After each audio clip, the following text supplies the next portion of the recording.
Il existe une terre façonnée par le soleil et le temps, une vaste toile d'extrêmes où la beauté et la brutalité coexistent quotidiennement. C'est le désert de Sonora. À première vue, il semble être un royaume de silence et de vide, un lieu où la vie elle-même est un acte de défi. Cependant, sous le soleil implacable et dans l'obscurité froide de la nuit, se déroule un drame de survie avec une distribution extraordinaire. Ici, chaque créature est une légende, un témoignage vivant forgé par un arsenal d'adaptation unique. Du fantôme qui chasse en silence à l'architecte qui vit sous terre, du guerrier qui se nourrit de poison aux minuscules locataires des géants. Voici leur histoire. La chronique de la façon dont la vie, sous ses formes les plus ingénieuses et les plus résistantes, a conquis l'un des paysages les plus impitoyables de la planète. Voici Sonora, chef-d'œuvre de survie. Sous un ciel qui se pare de tons indigo et cramoisis, la chaleur étouffante de la journée dans le désert de Sonora cède la place à la froide clarté de la nuit. C'est à cette heure de transition, dans ce royaume d'ombres et de murmures, qu'une silhouette émerge. Ce n'est ni un lion ni un loup, mais un esprit plus ancien et plus rusé, un écho de la terre elle-même, le coyote. C'est le domaine du survivant suprême, un animal dont l'existence est un traité sur l'adaptabilité. Son corps est un chef-d'œuvre d'ingénierie du désert. Son pelage au ton ocre et gris n'est pas fait pour la beauté, mais pour l'invisibilité, lui permettant de se fondre dans la palette d'ocre et d'ombre du paysage. Ses grandes oreilles dressées agissent non seulement comme des radiateurs pour dissiper la chaleur implacable, mais aussi comme des antennes paraboliques finement réglées, capables de capter le moindre grattement d'une souris kangourou dans le sable. Ses pattes longues et fines ne sont pas faites pour la force brute, mais pour une endurance inépuisable, pour parcourir des kilomètres sous la lune avec une efficacité énergétique qui ferait rougir n'importe quel athlète. Contrairement aux spécialistes pris dans une impasse alimentaire, le coyote est le généraliste par excellence. Sa survie ne dépend pas d'une seule ressource, mais de son ingéniosité à les exploiter toutes. C'est un prédateur qui traquera un lièvre avec une patience infinie, mais c'est aussi un cueilleur méticuleux qui se régalera des fruits sucrés du nopal, acceptant les épines comme un petit prix à payer. Son menu est un témoignage de la nécessité des lézards et des serpents aux insectes et aux charognes. Il ne dédaigne rien, car dans le désert, chaque calorie est une victoire contre la mort. Cependant, son outil le plus redoutable n'est peut-être pas physique. C'est une intelligence vive et calculatrice, une capacité à apprendre, à résoudre des problèmes et à exploiter les faiblesses des autres. Il chasse seul, en couple unis par des liens qui peuvent durer toute une vie, ou en petits groupes familiaux où le savoir se transmet de génération en génération. Leur communication est une mosaïque complexe de hurlements, d'aboiements et de gémissements qui résonnent dans l'immensité nocturne. Un hurlement solitaire n'est pas un cri de solitude, mais une déclaration territoriale, une carte sonore qui dit à ses voisins et à sa famille « Je suis ici, ceci est mon domaine, je survis ». Au printemps, une femelle cherchera un terrier abandonné ou en creusera un nouveau, un sanctuaire souterrain pour mettre au monde une portée de petits. C'est en eux, et dans les leçons que leurs parents leur enseigneront, que réside la promesse que le chant du coyote, véritable hymne du désert, ne sera jamais réduit au silence. Dans les chaînes de montagnes escarpées et les canyons rocheux qui constituent l'épine dorsale du désert de Sonora, vit une absence, un vide aux griffes acérées.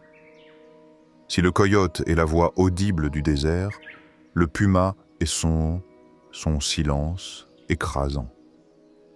C'est un fantôme de couleur fauve, un prédateur si parfaitement intégré à son environnement qu'on peut vivre toute une vie à l'ombre de son territoire sans jamais le voir.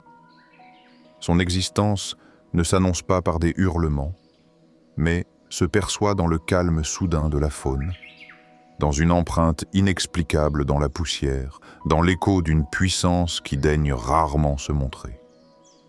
Son anatomie est une étude de l'efficacité mortelle, conçue non pas pour la poursuite, mais pour le meurtre soudain. Son corps, un amas de muscles à contraction rapide, sous un pelage couleur sable et roche, est un ressort spiralé. Ses pattes arrière, disproportionnées et puissantes, ne sont pas faites pour courir des marathons, mais pour générer une explosion de vitesse balistique en un instant. Chaque pas est délibéré, amorti par de larges coussinets souples qui ne font aucun bruit sur le gravier, lui permettant de se déplacer avec la fluidité de la fumée. Ses yeux, orientés vers l'avant, lui confèrent une vision binoculaire redoutable, capable d'évaluer la distance avec une précision millimétrique dans la lumière crépusculaire, moment où ce chasseur prend possession du monde. Le puma fonctionne selon une économie d'énergie stricte. Chaque chasse est un calcul de risque et de récompense. Contrairement au coyote opportuniste, le puma recherche des proies substantielles. Un cerf, un pécari, un mouflon. La chasse est un art patient et redoutable. Il peut passer des heures immobiles à observer ou à traquer sa proie avec une lenteur insoutenable, chaque muscle tendu réduisant la distance centimètre par centimètre. Puis, l'explosion, une course de quelques secondes seulement qui culmine en un bond d'une puissance inimaginable et une morsure précise à la base du crâne ou à la gorge. C'est un acte de violence si rapide et si efficace que souvent, la proie est morte avant même de savoir qu'elle était attaquée. Il mène une vie solitaire et souveraine. Le désert ne peut pas nourrir un troupeau de prédateurs de cette taille. Le puma le sait instinctivement. Il règne sur un vaste territoire, parfois de plusieurs centaines de kilomètres carrés, et le marque non pas avec des sons, mais avec le langage chimique subtil des griffures sur les arbres et des marques d'urine. C'est une conversation silencieuse avec des rivaux qu'il préfère ne jamais rencontrer. Après une chasse fructueuse, il traîne souvent la carcasse dans un endroit isolé, la recouvrant de broussailles et de terre. C'est son garde-manger, un trésor de viande auquel il reviendra pendant des jours, se nourrissant de sa victoire et conservant son énergie pour le prochain calcul mortel. Ce n'est que pendant le bref et tendu rituel de l'accouplement, ou lorsqu'une mère élève ses petits, que ce serment de solitude est rompu. Elle, chargée de nourrir et de protéger sa progéniture vulnérable, devient la chasseuse la plus implacable de toutes, assurant la pérennité du fantôme du désert, génération silencieuse après génération. Entre le royaume du coyote rusé et le domaine du puma fantomatique, il existe un prédateur d'un tout autre calibre. Il ne possède ni l'endurance du premier ni le poids du second, mais il compense par une férocité concentrée et une aptitude à l'embuscade parfaite. C'est le territoire du lynx roux. C'est un guerrier compact, un chasseur des espaces intermédiaires, le maquis enchevêtré, le chaos d'un affleurement rocheux, l'ombre tachetée sous un arbre vert. Sa présence est un secret gardé à la vue de tous. Son corps est un témoignage de l'efficacité musculaire. Plus petit et plus robuste que ses cousins félins, chaque fibre est optimisée pour une puissance explosive. Son pelage n'est pas un manteau uniforme, mais une tapisserie de taches, de rayures et de mouchetures. Un camouflage disruptif conçu non pas pour les champs ouverts, mais pour se fondre dans le désordre visuel du sol désertique. Ses oreilles, couronnées de touffes noires distinctives, agissent comme des extensions de son ouïe, canalisant et amplifiant les sons les plus faibles, lui permettant de trianguler la position d'une proie cachée avec une précision étonnante. Et sa queue courte et tronquée, qui lui a valu son nom anglais, Bobcat, est le point d'exclamation d'un prédateur qui mise sur la discrétion et l'attaque soudaine, plutôt que sur l'équilibre d'une longue poursuite. La stratégie de chasse du lynx roux est une réflexion sur la patience. Alors que le puma calcule la géométrie d'une attaque et que le coyote trotte à la recherche de la moindre opportunité, le lynx se fond dans le paysage. Il peut rester immobile pendant 1 heure ou plus, telle une statue vivante au bord d'un sentier de lapins, attendant le moment opportun. Son esprit est concentré, son corps est un ressort comprimé. Lorsque la proie, souvent un lapin du désert ou un lièvre, s'aventure dans son champ d'action calculé, l'immobilité est rompue. Un élan de vitesse, un bond qui peut couvrir plusieurs mètres, et l'attaque est fulgurante, avec des griffes acérées et une morsure précise. Il mène une vie solitaire et méfiante, prise au piège dans une position précaire dans la chaîne alimentaire. Il chasse les coyotes jeunes ou imprudents, mais est lui-même chassé par les pumas. C'est pourquoi il maîtrise parfaitement la géographie tridimensionnelle de son territoire. Contrairement à ses concurrents canins, le lynx roux est un grimpeur exceptionnel. Un saguaro imposant, une falaise rocheuse ou un mesquite tordu ne sont pas des obstacles, mais des voies d'évasion, des observatoires et des refuges sûrs. Cette capacité à grimper lui confère un avantage crucial pour survivre dans un monde qui le met sous pression tant par le haut que par le bas. Dans une tanière bien cachée, une femelle élève ses chatons, leur enseignant l'art de l'immobilité et la science de l'embuscade, leur transmettant les connaissances féroces nécessaires pour marcher sur le fil du rasoir qu'est la vie d'un prédateur de taille moyenne dans l'impitoyable désert de Sonora. Dans le grand théâtre de la vie et de la mort qu'est le désert de Sonora, tous les protagonistes ne sont pas des prédateurs. Pour que le chasseur existe, il faut qu'il y ait une proie. Et dans ce paysage de pénurie, peu de proies sont aussi convoitées que le cerf bura. Ce n'est pas un animal puissant ou agressif, mais une créature forgée dans l'épreuve de la vigilance perpétuelle. Son histoire n'est pas celle de la traque, mais de l'écoute. Ce n'est pas celle de l'attaque, mais de l'évasion. Son existence même est un acte de résistance silencieuse. La caractéristique la plus distinctive du cerf bura est ses oreilles, d'une taille presque disproportionnée, qui lui ont donné son nom. Elles ne sont pas un caprice de la nature, mais ses sentinelles. 2 antennes paraboliques vivantes, incroyablement mobiles, capables de pivoter indépendamment pour capter, filtrer et trianguler les sons du désert. Elles peuvent distinguer le pas furtif d'un puma sur la roche du trot insouciant d'un pécari. Cependant, leur fonction est double. Parcourues d'un réseau dense de vaisseaux sanguins, elles agissent également comme un système de refroidissement sophistiqué, irradiant la chaleur corporelle dans l'air sec, une adaptation cruciale pour survivre sous un soleil implacable. Leur pelage, d'une couleur pâle et poussiéreuse, ne cherche pas à impressionner, mais à se fondre dans la terre desséchée et la végétation décolorée. Sa vie est régie par la lumière crépusculaire.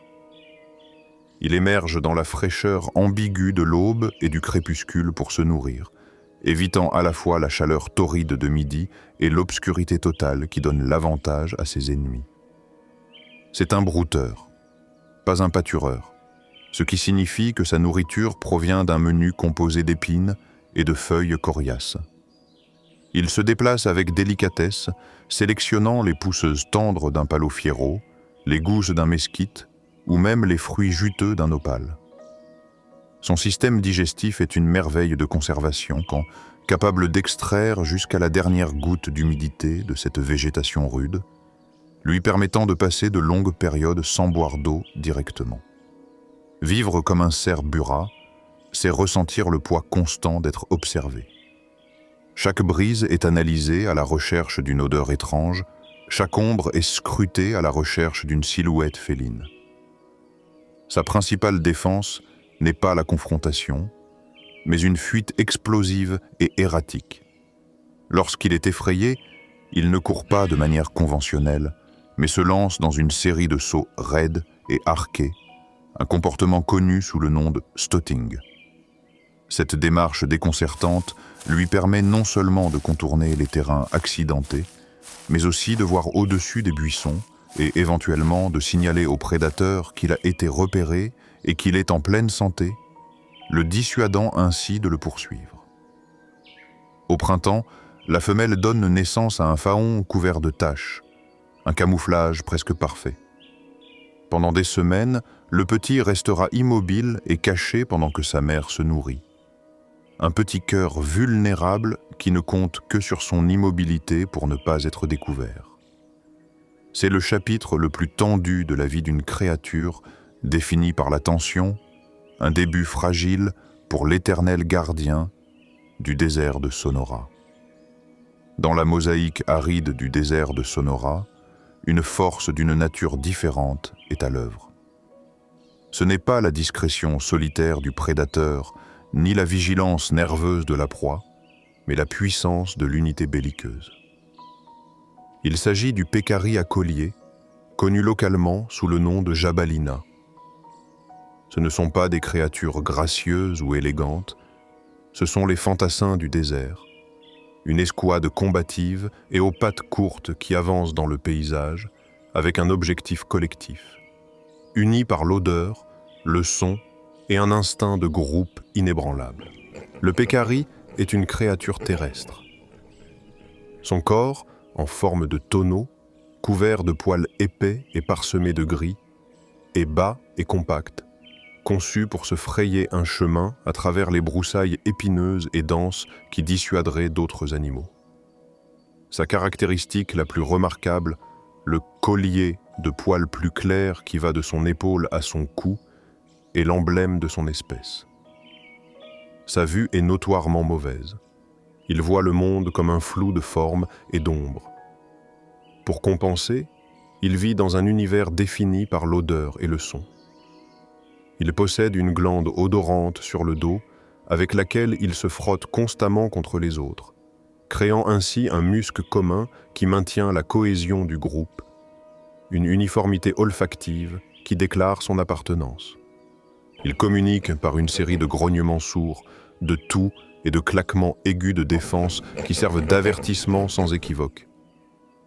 Contrairement au cerf Bura, qui sélectionne délicatement sa nourriture, la troupe de pécaris se déplace comme une équipe de recherche et de consommation. Leur régime alimentaire témoigne de leur robustesse. À l'aide de leur museau coriace, semblable à celui d'un cochon, et de leurs coups puissants, ils arrachent et consomment les plantes les plus résistantes du désert. Ils sont spécialisés dans la consommation de figuières de Barbarie et d'autres cactus, mangeant les feuilles épineuses avec une apparente indifférence. Leur système digestif spécialisé leur permet de neutraliser les acides et d'extraire les nutriments là où d'autres ne trouveraient que douleur et difficulté. Ils constituent une force de labour naturelle, remuant le sol, dispersant les graines et façonnant le paysage sur leur passage. Mais c'est face au danger que la nature du pécari se révèle pleinement. Un pécari solitaire est vulnérable, mais un groupe est une force. Lorsqu'une menace, un coyote ou un puma, est détectée, ils ne se dispersent pas dans la panique. Ils se regroupent, formant un front défensif ou un cercle fermé avec les petits protégés au centre. L'air se remplit du son inquiétant de dizaines de canines acérées, comme des lames qui s'entrechoquent, un cliquetis qui sert d'avertissement sonore effrayant. Si l'intimidation ne fonctionne pas, ils chargeront comme une seule unité, une masse de fureur et de crocs qui peut faire reconsidérer son attaque même au plus grand des prédateurs. Les petits, appelés rouges en raison de leur pelage roux, apprennent dès leur naissance à se déplacer au rythme de la troupe, trouvant leur sécurité non pas dans la cachette ou le camouflage, mais dans la proximité immédiate de leurs proches. Ils sont la preuve vivante que dans le désert de Sonora, La meilleure stratégie de survie n'est parfois pas de voir le danger et de fuir, mais de sentir sa famille et de rester ferme. Sous le même soleil qui anime la danse frénétique des mammifères et des oiseaux, se déplace une créature qui fonctionne à un rythme différent, presque géologique. Lorsque le désert devient un four et que la plupart des êtres vivants cherchent refuge, elle est déjà là, dans la fraîcheur souterraine, dans un état de profonde léthargie. C'est le monstre de Gila, une relique vivante, un fragment d'un monde ancien qui survit dans le présent. Sa vie ne se mesure pas en jours, mais en saisons, et son apparition à la surface est un événement, un lent pèlerinage depuis les enfers. Son corps même est une déclaration. Il n'a pas la fourrure des mammifères, ni les plumes des oiseaux. Il est recouvert d'une armure de écailles rondes et granuleuses, comme s'il était orné de perles d'obsidienne et de corail. Ce motif saisissant, un labyrinthe de noir et d'orange, de rose ou de jaune, n'est pas destiné au camouflage. Il s'agit d'un motif aposématique, la façon dont la nature signale le danger. C'est une tapisserie d'avertissement qui dissuade la plupart des prédateurs avant même qu'ils n'envisagent d'attaquer. Son corps est épais et lourd. Ses pattes courtes et puissantes se terminent par des griffes redoutables. Des outils non pas pour le combat, mais pour creuser. Sa queue, épaisse et en forme de saucisse, est son garde-manger. Elle y stocke la graisse de ses rares repas, un baromètre visible de son succès dans ce monde de festins et de famines. Le secret de sa survie réside dans une économie métabolique poussée à l'extrême.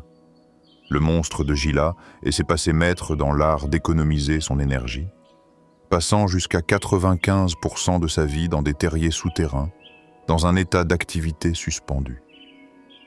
Il émerge principalement au printemps et au début de l'été, poussé par la chaleur modérée et une faim ancestrale.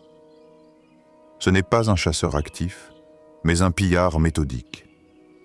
Il se déplace avec une lenteur délibérée, sa langue fourchue goûtant l'air, lisant les traces chimiques laissées dans le sable. Il recherche la trace la plus subtile qui le mènera à son butin, les nids de cailles, de pigeons ou même de tortues du désert. Son festin se compose d'œufs ou de petits sans défense, une source d'énergie concentrée qui ne nécessite ni poursuite ni combat. Quelques repas copieux par an suffisent à sa subsistance. Lorsqu'il est acculé et que ses avertissements visuels sont ignorés, il dévoile son arme la plus redoutable. Il n'attaque pas comme un serpent, avec un coup rapide comme l'éclair. Sa défense est tenace et redoutable. S'il mord, il ne lâche pas prise. Il s'accroche avec l'obstination d'un bulldog et, tout en mâchant, le venin neurotoxique s'écoule de glandes situées dans sa mâchoire inférieure à travers des dents rainurées vers la blessure. Ce n'est pas principalement pour chasser, mais pour enseigner une leçon inoubliable. La douleur atroce de sa morsure grave, un souvenir dans la mémoire de tout prédateur qui survit, garantissant que ni lui, ni ses descendants ne confondront à nouveau ce joyau vivant avec une proie facile. C'est la promesse de la douleur du désert. Une garantie que ce qui se déplace lentement n'est pas toujours sans défense. Sur le sol du désert, où le soleil cuit le sable jusqu'à le transformer en une étendue poussiéreuse, se trouve un motif. Ce n'est ni un rocher, ni une branche, mais une partie du paysage lui-même qui est vivante. Un tapis de diamants tissé avec les couleurs de la terre sèche. Il s'agit du serpent à sonnette diamant de l'Ouest, une créature d'une patience mortelle et un maître de la perception sensorielle. Son existence n'est pas définie par le mouvement, mais par l'immobilité, par l'énergie contenue dans son corps enroulé, un ressort musculaire attendant le moment précis pour se déployer. Son monde est radicalement différent du nôtre. À côté de ses yeux, il possède 2 fossettes loréales, des organes thermosensibles d'une précision exquise. Grâce à eux, il ne voit pas seulement la lumière, mais perçoit également la chaleur. Dans l'obscurité totale de la nuit, le monde se transforme pour elle en un paysage thermique fantomatique où un lapin ou une souris kangourou ne sont rien d'autre qu'une signature lumineuse et chaude de vie se déplaçant sur le fond froid du désert. Elle complète cette vision infrarouge avec sa langue bifide, qu'elle sort et rentre constamment, goûtant l'air, recueillant des particules chimiques que son organe de Jacobson interprète, créant une carte tridimensionnelle des odeurs. Elle voit la chaleur, elle sent en stéréo. Il est l'incarnation même de l'embuscade. Il ne gaspille pas d'énergie à la poursuite. Il choisit un endroit, souvent près d'un sentier emprunté par les rongeurs, et attend. L'attente peut durer des heures, parfois des jours, dans un état d'immobilité presque parfaite, son camouflage le fondant dans l'environnement. Lorsqu'une proie à sang chaud passe à portée de son champ de vision calculé, l'immobilité vole en éclats. L'attaque est l'un des mouvements les plus rapides de la nature. Une frappe fulgurante, les crocs hypodermiques s'ouvrent et pénètrent, injectant un venin hémotoxique complexe. Et aussi vite qu'il a frappé, il se retire. Il ne s'accroche pas et ne lutte pas, car cela risquerait de le blesser. Après l'attaque, la patience revient. Le serpent attend que le venin, qui décompose déjà les tissus de sa proie de l'intérieur, fasse son travail. Puis, calmement, il commence à suivre la trace odorante laissée par sa victime mourante, une tâche méthodique qui le mène toujours à son repas. Cependant, son arme la plus célèbre n'est pas utilisée pour chasser. À l'extrémité de sa queue, une série de segments creux et entrelacés en kératine forment la sonnette. Lorsqu'il se sent menacé, il fait vibrer sa queue, produisant un son sec, électrique et caractéristique. Ce n'est pas un cri de guerre, mais tout le contraire. C'est un avertissement, une supplication pour qu'on le laisse tranquille, le chant le plus sincère du désert. C'est la signature sonore d'une créature qui préférerait ne jamais utiliser sa morsure pour se défendre, un prédateur suprême qui demande la courtoisie de la distance. Dans un monde obsédé par la vitesse, le désert de Sonora abrite un philosophe de la lenteur, un maître de la résistance passive.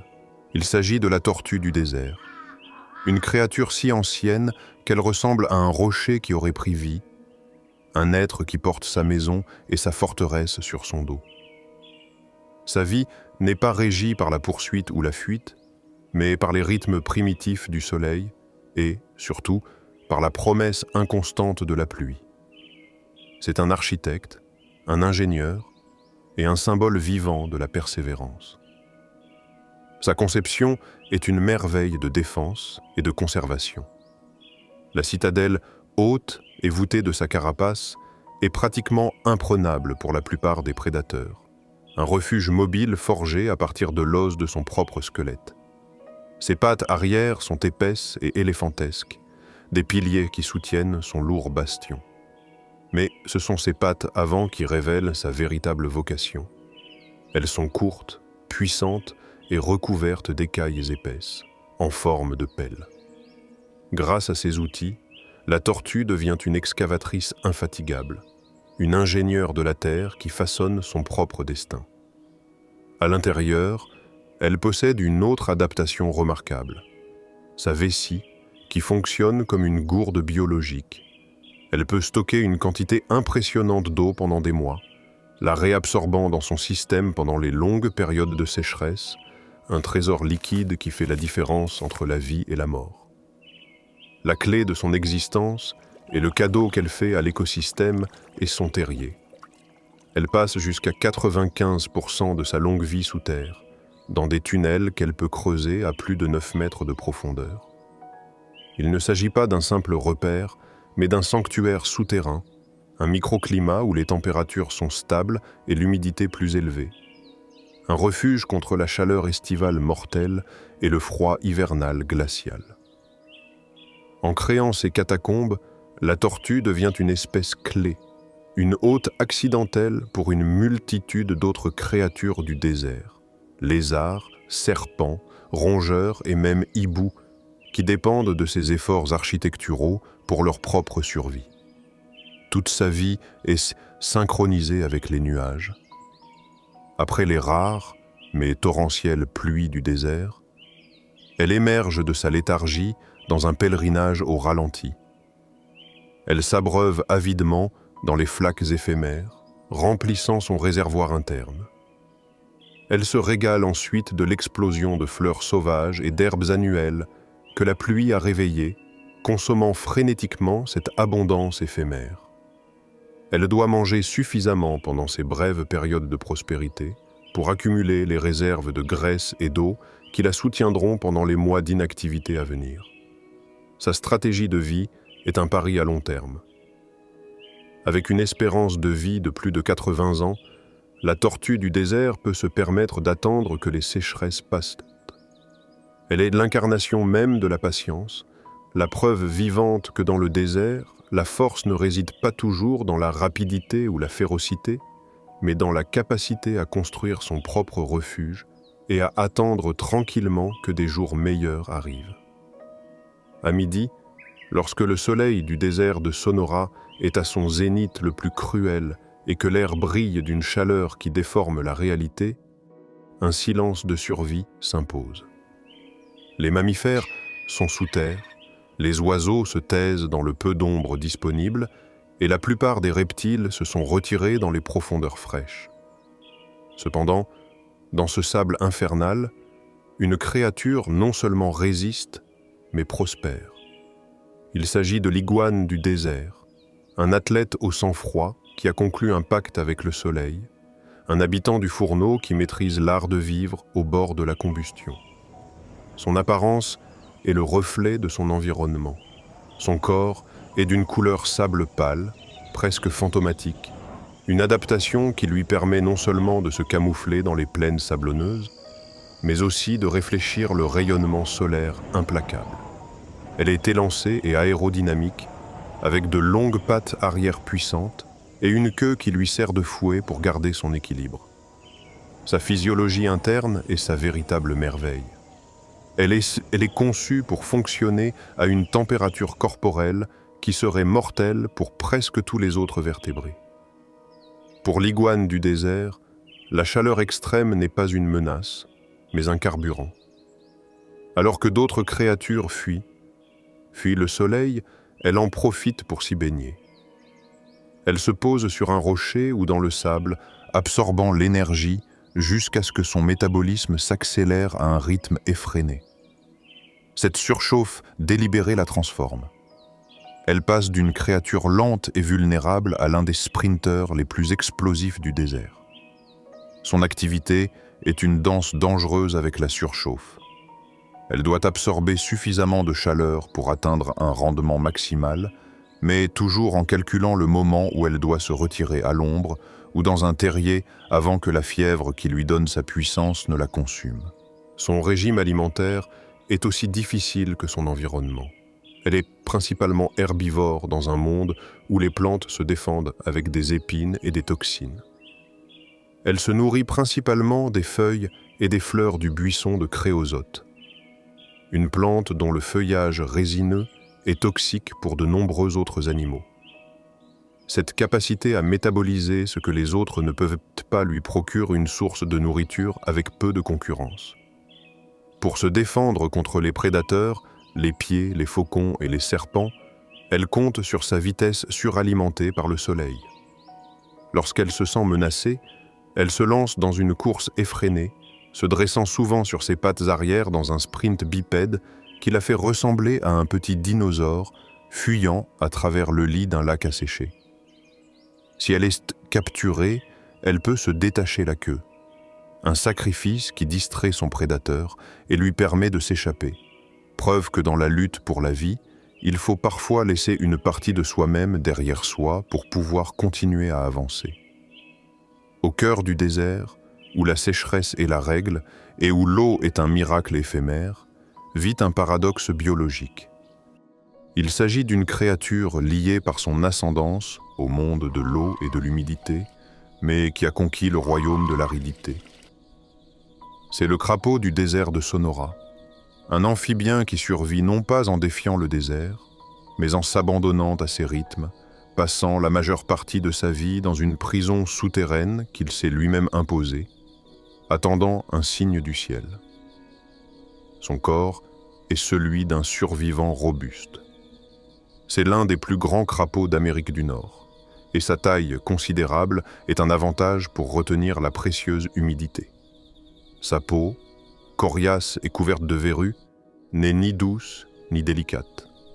Derrière ses yeux dorés et horizontaux se trouvent 2 grandes glandes parotoïdes, la caractéristique la plus marquante de son arsenal défensif.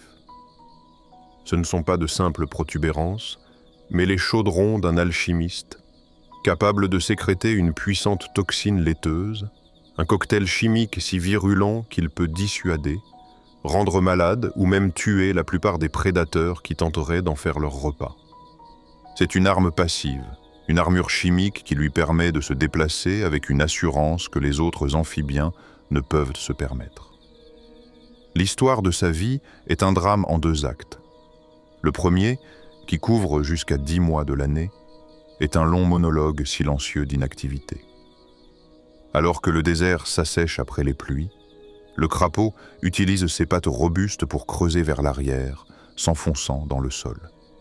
Il s'enfouit profondément, hors de portée du soleil brûlant, dans un état d'estivation, un sommeil semblable à la mort où son cœur ralentit jusqu'à presque s'arrêter. Dans cette tombe de terre humide, sa vie est suspendue, dans l'attente d'un déclencheur très spécifique. Le 2e acte commence avec l'arrivée de la mousson d'été. Le grondement sourd du tonnerre et la vibration des premières gouttes de pluie sur la terre desséchée sont le signal du réveil. De la terre détrempée, comme si elle ressuscitait, les grenouilles émergent en masse. La nuit du désert, auparavant silencieuse, se remplit soudainement du chant profond et résonnant des mâles, un son semblable à celui d'un bateau à vapeur, qui résonne dans les flaques et les étangs temporaires. Une frénésie explosive de reproduction commence. Les femelles déposent de longs filaments d'œufs gélatineux dans ces crèches éphémères. Pour les petits, les têtards, la vie est une course désespérée contre l'évaporation, car ils doivent se métamorphoser en petits crapauds avant que leur monde aquatique ne s'évapore dans l'air du désert. Pendant ces quelques semaines de vie à la surface, le crapaud adulte est également un prédateur nocturne vorace, dévorant les coléoptères, les scorpions et tout ce qui peut entrer dans sa grande bouche, accumulant les réserves de graisse dont il aura besoin pour son long retour vers le silence et la solitude des profondeurs. Dans le royaume du désert de Sonora, où la plupart des oiseaux utilisent leurs ailes pour échapper à la brutalité du sol, l'un d'entre eux a choisi de le dominer. Il s'agit du grand roadrunner, un oiseau qui semble abriter l'esprit d'un dinosaure prédateur. C'est un sprinter, un chasseur et une anomalie à plumes, une créature qui a troqué la vaste liberté du ciel contre la domination absolue des broussailles et des plaines arides. Sa vie n'est pas un vol, mais une course incessante, une poursuite à travers le paysage desséché. Son corps tout entier est une déclaration d'intention terrestre. Il est long, mince et aérodynamique, mais sa conception est optimisée pour la vitesse horizontale et non pour la portance verticale. Ses pattes, puissantes et nues, se terminent par des pieds zygodactyles, 2 doigts vers l'avant, 2 vers l'arrière, qui lui confèrent une adhérence exceptionnelle sur les terrains accidentés, laissant une empreinte distinctive en forme de X dans la poussière.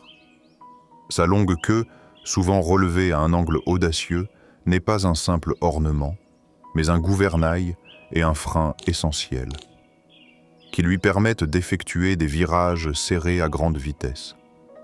Sa tête, ornée d'une crête érectile et d'un œil au regard pénétrant et féroce, est munie d'un bec en forme de poignard, une arme contondante conçue pour achever ses proies avec une violence percutante. Le roadrunner est un maître de la thermorégulation active.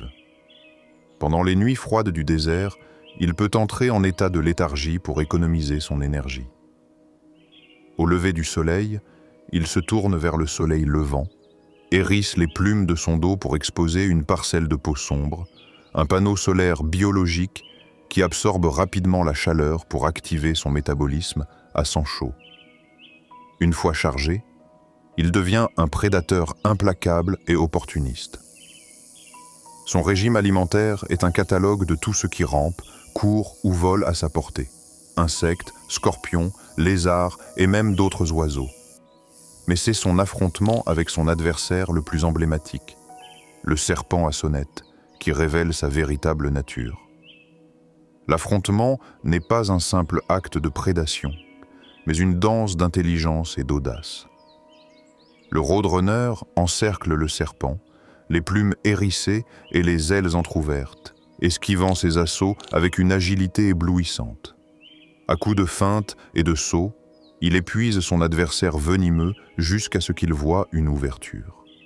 Puis, avec une vitesse fulgurante, il se jette sur lui, attrape le serpent par l'arrière de la tête avec son bec et, dans un acte d'une efficacité brutale, le frappe à plusieurs reprises contre le sol ou un rocher jusqu'à ce que mort s'ensuive. Malgré sa férocité, le Roadrunner est un oiseau aux liens familiaux très forts.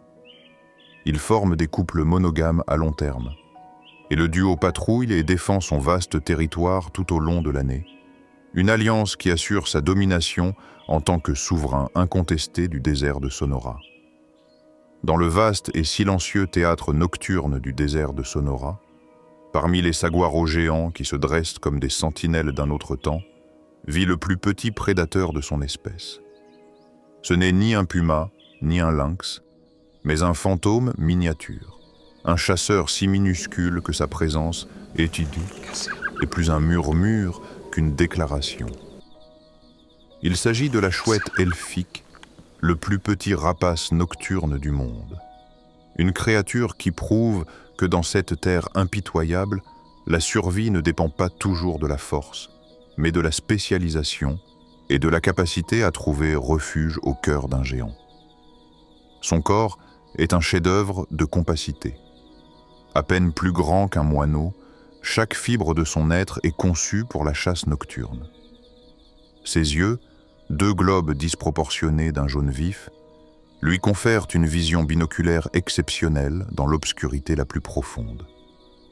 Son plumage, tacheté de gris et de brun, le transforme en un éclat d'écorce, un morceau d'ombre indiscernable dans l'environnement nocturne. Et comme tous les hiboux, ses ailes sont conçues pour une discrétion absolue. Les bords de ses plumes de vol sont dentelés, amortissant le bruit de l'air afin qu'il puisse s'approcher de sa proie avec le silence de la nuit elle-même. Ses serres, bien que petites, sont acérées comme des aiguilles, des outils parfaits pour sa proie, minuscule mais abondante. L'histoire de la chouette elfique est indissociable de celle du saguar. Elle ne construit pas son propre nid, c'est une locataire, une occupante secondaire qui dépend entièrement de l'architecture des autres. Elle recherche les cavités abandonnées, creusées dans les imposants saguars par le pic de Gila. Ces cavités, bien isolées de la chaleur torride du jour et du froid de la nuit par la chair épaisse du cactus, sont les appartements les plus convoités du désert. À l'intérieur de ces forteresses vivantes, la petite chouette trouve un refuge sûr pour se reposer pendant la journée et élever ses petits, à l'abri de la plupart des prédateurs terrestres. À la tombée de la nuit, il émerge de son refuge de saguaro pour commencer sa chasse. Il ne s'agit pas d'une attaque brutale, mais d'un ballet acrobatique. Il se lance depuis un perchoir pour attraper des papillons de nuit en plein vol, plane brièvement avant de fondre sur un scarabée imprudent, ou descend pour affronter un scorpion qu'il maîtrise habilement avant de lui arracher son dard. C'est un prédateur naturel, un gardien de la nuit qui se délecte de la myriade d'invertébrés qui peuplent le désert. Contrairement à ses plus grands cousins, le petit duc n'est pas un résident permanent. C'est un voyageur, un migrateur qui suit sa source de nourriture. Lorsque l'automne refroidit les nuits du désert et que les insectes disparaissent, la petite chouette entreprend un long voyage vers le sud, au Mexique, pour passer l'hiver. Elle reviendra au printemps, petite mais fidèle promesse que la vie, même sous sa forme la plus délicate, a une fois de plus conquis l'immensité majestueuse et imposante du désert de Sonora. Lorsque le soleil se couche une fois de plus sur Sonora, une troupe de survivants cède la place et une autre émerge de l'ombre. Nous avons été témoins d'un monde régi par la nécessité, où chaque jour est une épreuve et chaque nuit une opportunité. Ici, dans ce creuset de l'évolution, nous avons vu que la vie n'est pas un accident mais une déclaration. C'est la ruse du coyote, le silence du puma, la patience de la tortue et la résistance audacieuse du roadrunner. C'est la promesse toxique du crapaud et la danse fiévreuse de l'iguane avec le soleil. Chaque créature, du prédateur au sommet de la chaîne alimentaire au plus humble habitant souterrain, est un fil indispensable dans une tapisserie d'une complexité étonnante. Elles sont la preuve que même sur les terres les plus difficiles, la vie ne fait pas que persévérer, elle se diversifie sous des formes d'une beauté féroce et inattendue. Le désert garde ses secrets, mais il nous en a révélé un. La volonté de survivre est la force la plus puissante qui soit. Et tant que le soleil et les étoiles suivront leur cours, cette volonté continuera à écrire sa légende dans le sable.